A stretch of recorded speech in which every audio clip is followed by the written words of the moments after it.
예수님께서 이 땅에 오셔서 3년 동안 공생애를 무사히 마치고 십자가에서 생을 마감하고 돌아가셨습니다. 예수님의 이 땅의 사역은 아주 성공스럽게 잘 마치셨습니다. 그래서 마지막에 다 이루었다, 이 한마디로 생을 정리하시죠. 여러분, 이 얼마나 만족스러운 고백입니까? 마지막 생을 마무리하면서 다 이루었다 라고 하는 것. 인생을 마무리하면서 이렇게 고백할 수 있다는 거 참 어떻게 보면 부러운 고백 중에 하나죠. 사람이 인생을 끝까지 잘 마치는 것이 그리 쉬운 일이 아닐진데, 그래서 하다 보면 도중에 낙오되기도 하고 오점을 남기는 경우가 얼마나 많습니까? 그럼에도 불구하고 예수님께서는 이렇게 당신에게 주어진 이 사역을 아주 성공스럽게 잘 마쳤습니다. 우리도 인생을 이렇게 잘 마쳤으면 좋겠습니다. 잘 마치십시오. 오늘 우리는 예수님의 이 죽음의 장면의 앞에 서 있습니다. 돌아가시는 그 장면, 그 앞에 우리가 서 있습니다. 여러분, 세상에서 가장 이 어두운 모습의 이 환경, 그 어두운 모습은 누가 뭐라 해도 사람이 죽는 그런 모습일 것입니다. 죽음이라고 하는 거 정말 두렵기도 하고 무서운 장면이고, 그래서 사람이 가까이 가기를 꺼려하기도 하죠. 그래서 이 장례식장에 가보면 그곳의 이 분위기를 좀 더 좋게 하려고 꽃들을 많이 갖다 놓죠. 분위기를 화하게 하려고. 죽음이라고 하는 것은 인간에게서 가장 어떻게 보면 무서운 장면입니다. 그런데 예수님의 이 죽음은 무섭기보다는 정말 처절하고 비참했다라는 표현이 맞습니다. 정말 처절한 이 비참한 죽음이 바로 예수님의 죽음입니다. 오늘 우리가 사순절을 지내면서 예수님의 그 죽음 앞에 우리가 그러한 상황들을 쭉 돌이켜보면서 오늘 우리의 모습을 다시 한번 돌이켜볼 수 있기를 바라겠습니다.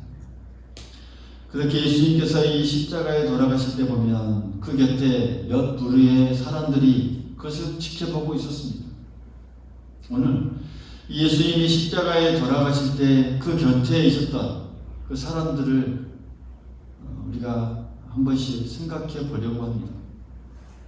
그들을 보면서, 그들의 이 모습을 보면서 오늘 우리가 사순절을 지내면서 오늘 우리가 가지고 또 우리가 품고 또 우리가 생각해야 할 모습이 무엇인가 깊이 생각해보고 또 하나님의 귀한 은혜를 깨달을 수 있는 귀한 시간 될 수 있기를 간절히 소망하겠습니다.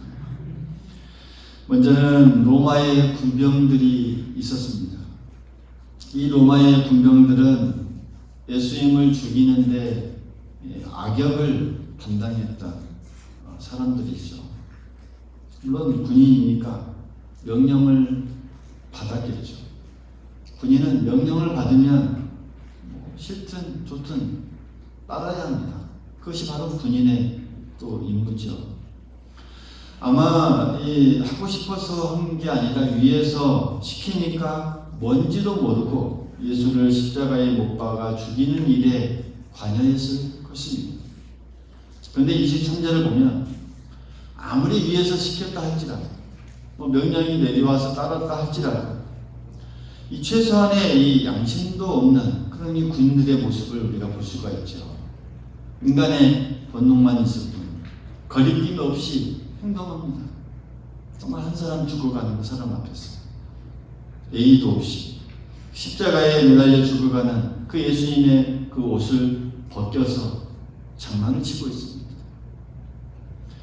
물론 그 행동은 그들에게 우연일지 몰라도 시편 22편 18절에 예언한 내용이 그대로 이루어지는 어떤 그들의 행동이었죠.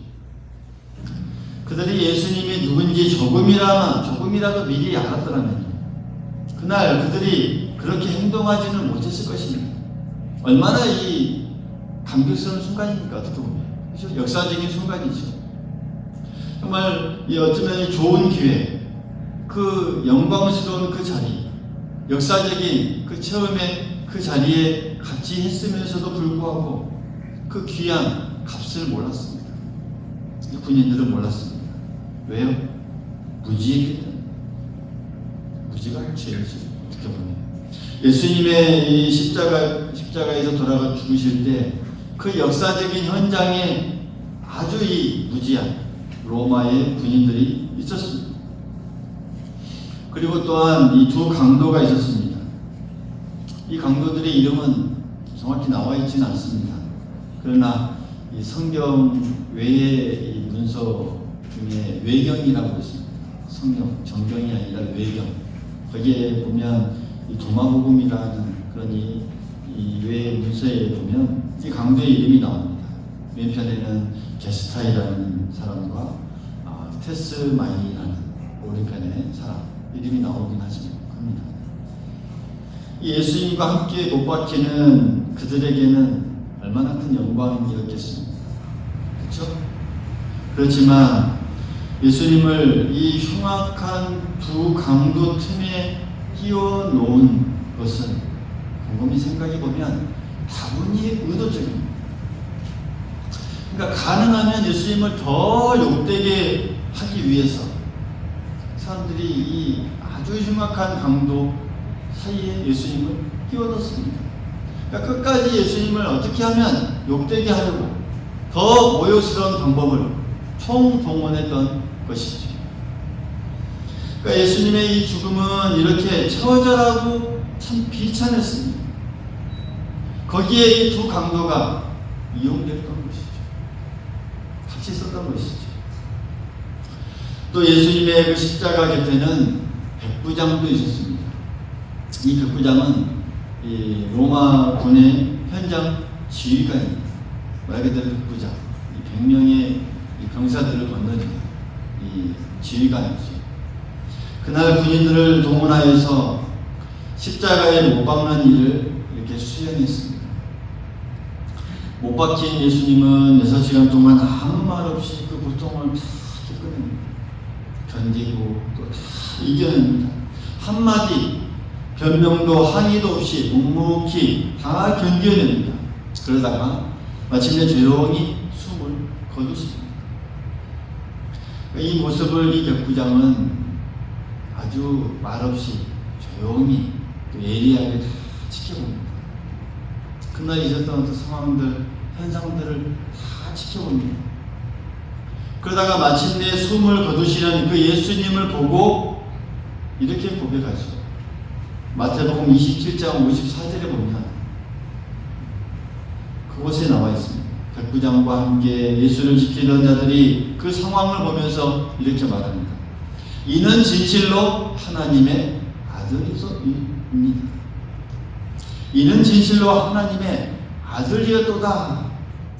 이 백부장의 고백입니다. 여러분, 사람이 태어날 때도 중요하지만 마지막 이 죽을 때도 이렇게 잘 어떻게 보면 죽어야 합니다. 특히 그리스도인들이 죽을 때 아주 멋있는 이 메시지를 남기고 갈 수 있다면 얼마나 좋겠습니까? 구차한 마지막이 아닌 정말 그리스도인다운 죽음이면 얼마나 좋을까요? 그날 예수님이 죽는 그 모습에서 아주 강렬한 메시지가 남겨졌다는 것이죠. 그들에게, 최소한 백부장에게.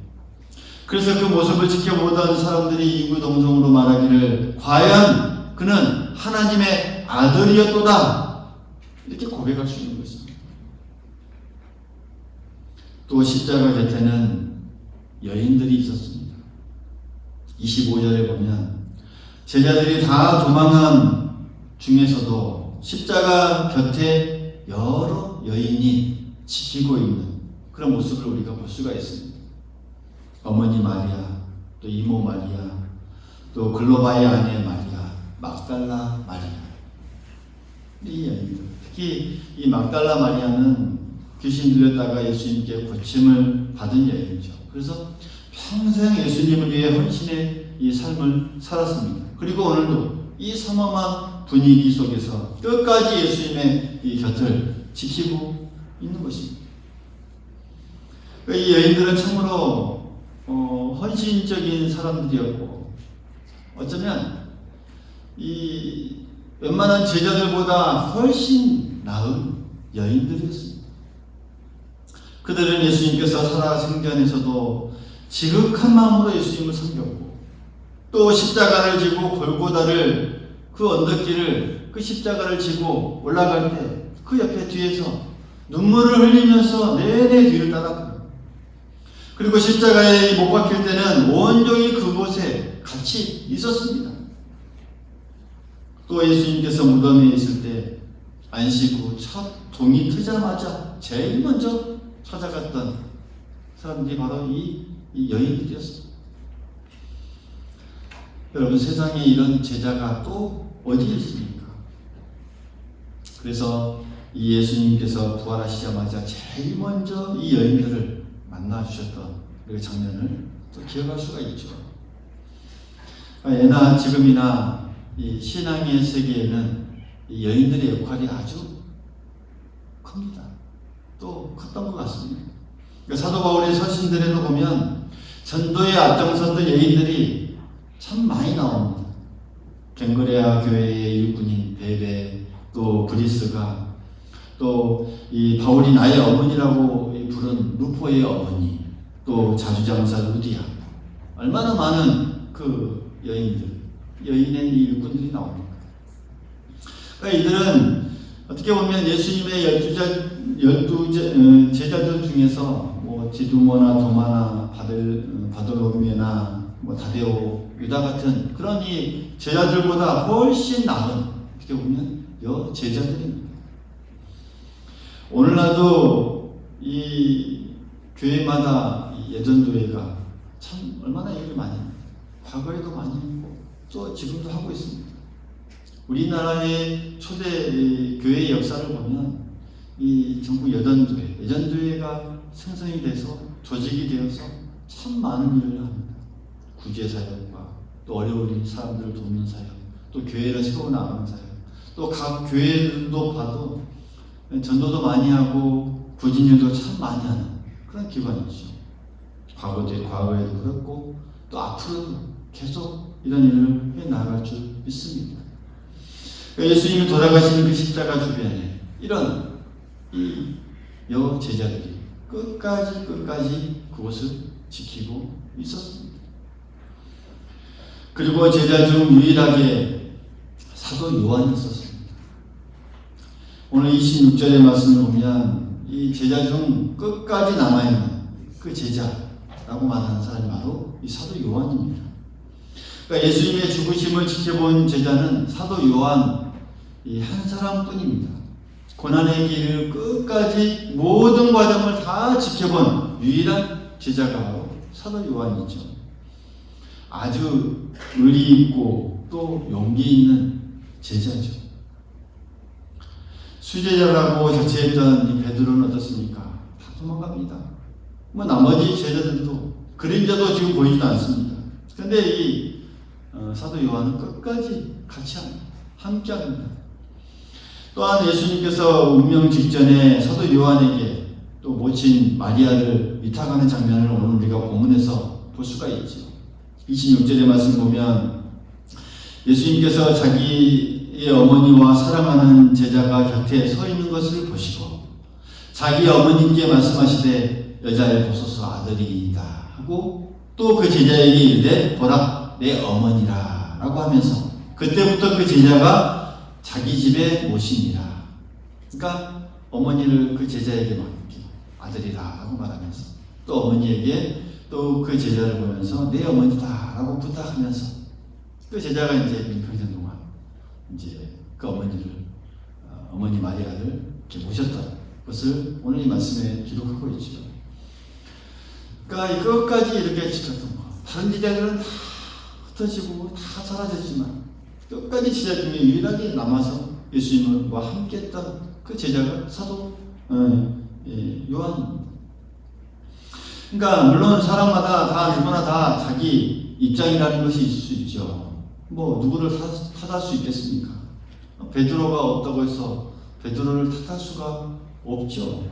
왜? 수제자니까 뭐 왜 도망갔냐고 우리가 탓하기 쉽지만 그도 뭐 도망갈 수밖에 없는 그런 입장이 있었을 수 있죠. 죽음 앞에 누가 당당하게 다 맞설 수 있겠습니까? 그렇죠. 뭐 우리라도 다르지 않겠죠. 우리라도 뭐 또 그렇게 별반 뭐 다르지 않다라고 누가 자신 있게 말할 수 있겠습니까? 자기 입장이라는 게 다 있는 것이죠. 어느 청년이 입사 시험을 치르러 갔다가 차를 세울 곳이 없었습니다. 15분 동안 그 시험장을 빙빙 돌았지만 시험 시간은 다가오고 차를 세울 만한 장소가 없었다고 합니다. 그래서 할 수 없이 주차 금지 구역에 차를 세워놓고 쪽지를 그 앞에다가 쭉 남겼습니다. 저는 이 구역을 15분 동안이나 돌았습니다. 여기에 주차하지 않으면 저는 일자리를 잃습니다. 우리 죄를 사하여 주옵소서. 이렇게 글을 남겼다고 합니다. 시험을 치고 나와보니까 어땠을까요? 차에 또 딱지가 하나 딱 붙어 있었습니다. 그리고 메모가 붙어 있었습니다. 나는 이 구역을 15년째 순찰하고 있습니다. 만일 오늘 이 딱지를 떼지 않으면 제가 일자리를 잃습니다. 우리를 시험에 들게 말게 하옵소서. 이렇게 남겨져 있다고 합니다. 그러니까 다 입장이 있는 것이죠. 그렇죠? 입장이 있을 수 있죠. 각자의 이 환경에 따라서 사정이 있고 입장이 있습니다. 그것을 우리가 부인할 수는 없죠. 베드로도 도망갈 수밖에 없는 입장이 분명하게 있었을 것입니다. 그런데 여기 나오는 이 사도 요한은 이 자리에 여기 서 있었습니다. 그게 중요합니다. 그런데도 그런 자기의 입장과 사정이 아마 그에게도 다 있었을 것입니다. 그런데도 그는 여기에 나와 예수님의 고난을 직접 지켜보고 있습니다. 이것이 용기입니다. 이것이 믿음입니다. 할렐루야. 그러니까 자기 입장을 극복하는 것이 믿음입니다. 할렐루야. 자기의 처지를 극복하고 이 피치 못할 이 사정을 극복하는 것, 그게 믿음이 아닐까. 사도 요한이 이렇게 이러한 부분들, 우리가 위대한 점이 바로 이러한 점입니다. 베드로보다 이 요한이 더 돋보이는 것이 바로 이런 이유 때문입니다. 자기 입장, 상황을 극복했어요. 믿음으로, 용기로. 그러기에 사도 요한은요, 나머지 제자들보다 아주 더 탁월한 복을 훗날까지 받았습니다. 그러니까 유일하게 제자 중에서 순교하지 않는, 그러니까 우리가 흔히 말하는 천수를 다 누리고 살다 죽은 그 제자입니다. 그러니까 전해지는 그 어떤 다른 문서들 이야기들을 쭉 보면 이제 그도 이제 죽이기 위해서 여러 고문도 하고 또 이제 마지막 이 끓는 이 기름 가마에 던졌다고 합니다. 근데 죽지 않고 튀어나왔다고. 그래서 죽이지 않고 이제 살려주고 줬다고 하고. 그래서 요한은 이제 밤모선에 유배되었다가 거기서 이제 에베소로 돌아왔고 예수님께서 분부하신 대로 마리아를 에베소로 모시고 와서 돌보면서 거기서 조용히 말년을 보내다가 죽었다고 이렇게 전해지고 있습니다. 그리고 더 큰 복이라고 한다고 하면 이 사도 바울도 죽고 제자들 모두 다 순교해 죽은 후에 남은 그리스도인들이 허전하고 정말 기댈 곳 없어 흔들릴 때 이 요한은 에베소에서 남아서 거기서 그리스도인들을 아우르고 또 용기를 두고 어떻게 보면 영적 기둥과 같은 그런 역할을 다 했다는 것이죠. 그렇게 살아가는 동안 거기서 요한은 이 요한복음을 쭉 기록하게 되었고 또 요한 1서, 2서, 3서를 쭉 기록했고 또 요한계시록을 거기서 쭉 다 쓰게 되었습니다. 그러니까 얼마나 축복과 하나님의 은혜를 많이 받았습니까? 요한은 이 베드로와 비교하면 또 다른 이 면모를 갖추는 정말 대사도와 같습니다. 대사도입니다. 베드로 우리가 알다시피 얼마나 그때마다 예수님 앞에서 호언장담했습니까? 그렇죠? 자신 있게. 그런데 이 호기한 만큼 그는 너무나도 쉽게 허무하게 넘어지고 또 변해버렸죠. 말이 늘 앞서고 그에 반해서 진지함은 떨어졌습니다. 그러나 이 사도 요한은 반대입니다. 말은 적고 늘 조용했지만 진지함은 그 누구보다도 한이 강했다는 것이죠. 그는 위기시에 예수님 곁을 꼭 지켰습니다. 예수님 옆에 꼭 있었습니다. 그리고 예수님의 그 고난의 길을 다 따라가면서 지켜보면서 직접 목격한 그 유일한 제자가 되었던 것이죠. 그것은 하나님께서 그에게 주신 놀라운 복일 것입니다. 복입니다. 은혜입니다. 그래서 오늘 이 예수님 곁에 그 십자가 곁에 있었던 그 자리에 함께 있었던 것이죠. 이 예수님의 고난의 자리에 이렇게 사도 요한이 있었습니다. 마지막으로 한 사람이 더 있습니다. 누구보다도 더 중요한 한 사람이 있습니다. 그 사람이 누구입니까? 그 사람이 누구여야 될까요? 우리 자신입니다. 할렐루야. 나 자신입니다. 여러분 각자 우리 자신이어야 합니다. 끝까지 마지막까지 그 십자가 곁에 있었던 사도 요한과 더불어서 우리 자신이 거기에 있어야 합니다. 오늘 우리는 예수님의 그 십자가 곁에 앉아 있습니다. 오늘 우리가 그 심정으로 이 자리에 앉아 있어야 합니다. 할렐루야. 그 십자가 곁에 예수님의 그 십자가 곁에는 로마 군인도 있었고 여인들도 있었고 강도와 백부장들도 있었고 또 이 제자 요한도 있었습니다. 그 곁에 누가 있습니까? 우리 나 자신 우리도 있습니다. 오늘 우리는 그 옆에 어떤 모습으로 서 있는지 우리가 곰곰이 또 우리 자신을 뒤돌아봐야 하겠습니다.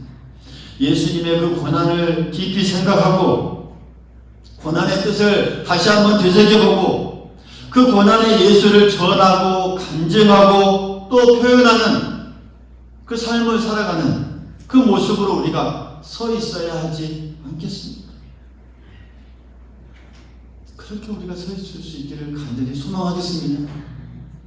예수님의 고난을 생각하고 다시 한번 그 고난의 뜻을 깊이 되새겨보고 그래서 우리의 삶을 통해서 예수를 전하고 간증하고 표현하는 그런 삶을 살아가면서 우리가 거기에 서 있을 수 있기를 간절히 소망하겠습니다.